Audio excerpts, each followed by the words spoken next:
우리 고양이가 사료도 맨날 주면 안 먹고 캔도 따주면 안 먹고 결국 또 추루만 주면 막 찹찹대고 먹는 우리 고양이, 도대체 왜 그럴까요?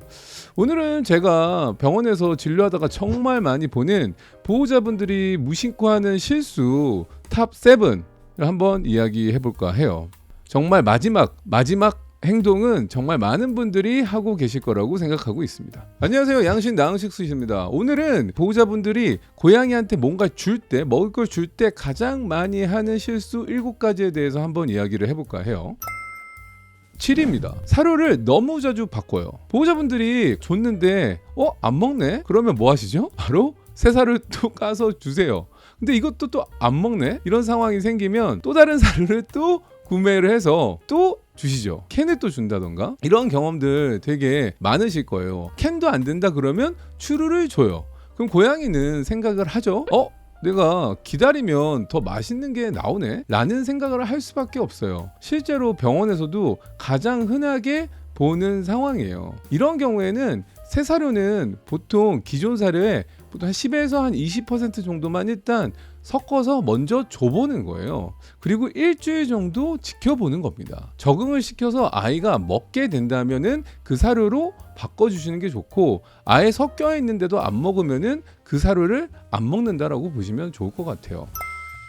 6위, 간식을 너무 많이 주시는 경우예요. 그러니까 사료는 안 먹는데 우리 고양이가 추루는 먹어요. 정말 흔하거든요. 왜냐하면 추루는 일단 향미료가 들어가 있기 때문에 맛이 아주 강해요. 사람으로 치면 매일 치킨만 먹다가 나물 먹을래? 라고 하는 거랑 비슷하다고 보시면 돼요. 간식은 하루 총 칼로리의 10% 정도로 주시는 게 보통 추천되고요. 대부분 실수하는 게 식사 전에 추루를 주거나 간식을 주는 경우예요. 근데 이게 또 왜 그러냐면 보호자분들이 퇴근하고 오면 바로 사료를 주는 게 아니라 간식을 그냥 이쁘다고 주는 경우가 좀 많거든요. 그렇기 때문에 식사 전에 간식을 주지 않는 게 도움이 될 때가 많습니다. 5번째 이유, 5위. 이거 진짜 웃긴데 계속 걱정을 해요. 이게 무슨 얘기냐면, 이거 저도 얘기 생각하면서 웃긴데 귀여운데, 계속 밥 먹는데 안 먹고 애가 냄새 맡고 막 이러면 아이고 뭐 미미야 먹어, 왜 안 먹어, 말을 자꾸 시키거든요. 그리고 또 뭐 이것도 먹어볼래? 아니면 고기 줄까? 아니면 간식 줄까? 고양이 밥 먹고 있는데 계속 말을 걸고 계속 새로운 음식을 가져다 주는 경우예요. 하지만 고양이는 항상 제가 얘기하는 게 혼밥 동물이에요. 혼자 조용히 먹는 동물이거든요. 그렇기 때문에 밥을 놓고 20분에서 30분 정도는 그냥 지켜보지 말고 보호자님이 자리를 비워서 그냥 보호자님 개인 일을 하시면 돼요. 게다가 다묘 가정의 경우에는 아예 물리적으로 공간을 나눠서 주셔야 됩니다. 그러니까 무슨 얘기냐면, 옆에 누가 말 걸고 누가 신경 쓰게 하고 이러면 고양이는 신경 써서 밥을 잘 안 먹는 경우도 있어요. 그렇기 때문에 혼자 있는 아이들한테 말을 계속 건다던가, 아니면 다묘 가정의 경우에는 아예 독립된 방, A 고양이가 있고 B 고양이가 있으면 A 고양이는 안방, B 고양이는 거실, 이런 식으로 아예 물리적으로 문을 딱 닫은 상태에서 20분 정도 혼자 여유롭게 밥 먹을 수 있는 시간을 주는 게 되게 좋아요. 4번째 이유, 4위는 밥그릇이 마음에 안 드는 경우예요. 뭐 이제 이거는 많이 아시는데, 아직도 뭐 깊은 스테인리스로 된 그릇을 사용한다던가, 너무 작은 그릇을 사용한다던가, 플라스틱 같은 그릇을 사용하는 경우에는 고양이들이 싫어하는 아이들이 있어요. 특히나 뭐 수염이 계속 닿으면 먹기 싫어하는 경우도 있죠. 이거를 저희가 이제 수염 스트레스라고도 하는데, 이게 공식적인 명칭은 아니고요. 대신에 수염이 자극이 되면은 뭔가 불편함을 느낀다라고도 알려져 있습니다. 그렇기 때문에 최대한 얕거나 너무 깊지 않은 도자기 넓은 접시를 추천드려요. 그러면은 고양이가 좀 더 잘 먹을 수도 있겠죠. 3번째 이유, 3위죠. 점점 뒤로 갈수록 정말 가장 많이 하는 실수이긴 한데, 3위는 고양이가 너무 심심하게 살면서 밥을 먹는 거예요.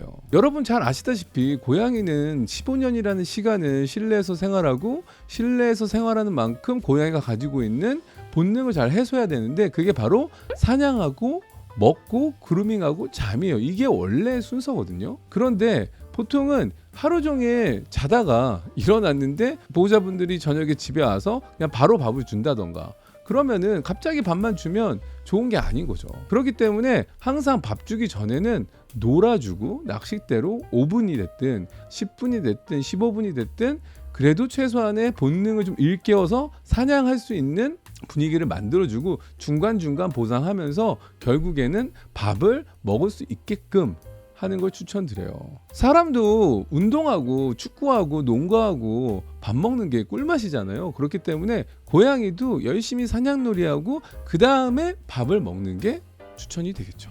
그래서 고양이가 놀이가 끝난 직후 급여를 하게 되면 먹는 경우도 많다라고 보시면 돼요. 그래서 고양이한테 놀이 제공하는 타이밍, 골든타임은 바로 급식 직전에 놀아줘야지 고양이가 놀이 반응을 더 적극적으로 하는 경우도 많습니다. 2위인데 바로 밥을 차갑게 주는 거예요. 이것도 항상 사람도 물론 찬밥을 좋아하는 사람도 있고 따뜻한 밥 좋아하는 사람도 있지만 고양이는 맛보다 향, 풍미라는 게 되게 중요하거든요.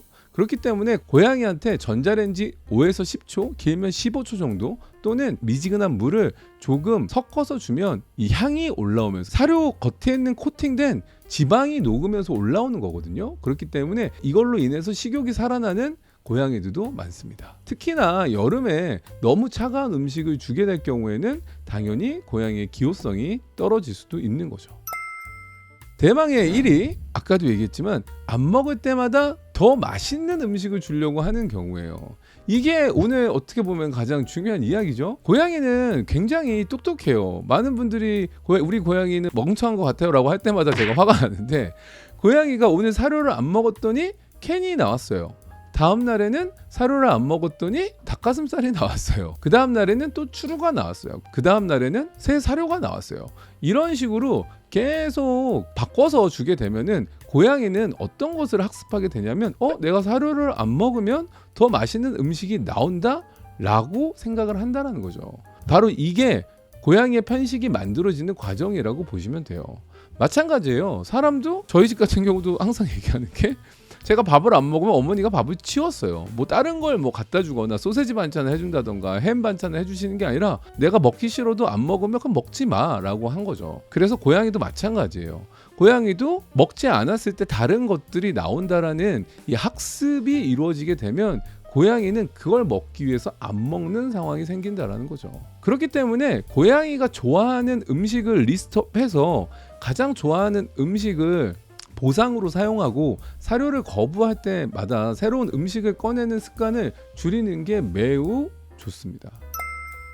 오늘 내용을 한 문장으로 정리하면 고양이는 입맛이 까다로운 동물이 아니라 학습이 빠른 동물이라고 생각하시면 돼요. 보호자분들이 고양이와 생활하면서 무심코 하는 이 식습관 행동이 고양이를 편식으로 만들 수도 있고 반대로 이 습관을 바꾸면 이 편식도 충분히 좋아질 수도 있어요. 하지만 더 중요한 거는 고양이가 진짜 사료를 정말 안 먹는다. 그러면 무조건 편식이라고 생각하시면 또 안 돼요. 특히나 24시간 이상 거의 먹지 않는다던가 뭐 침을 많이 흘리고 있다던가 입냄새가 심해졌다던가 구토를 하거나 숨는 행동 이런 것들을 할 경우에는 단순하게 편식을 하는 게 아니라 통증이나 질병의 신호일 수도 있으니까 병원 진료를 꼭 받으실 걸 추천드려요.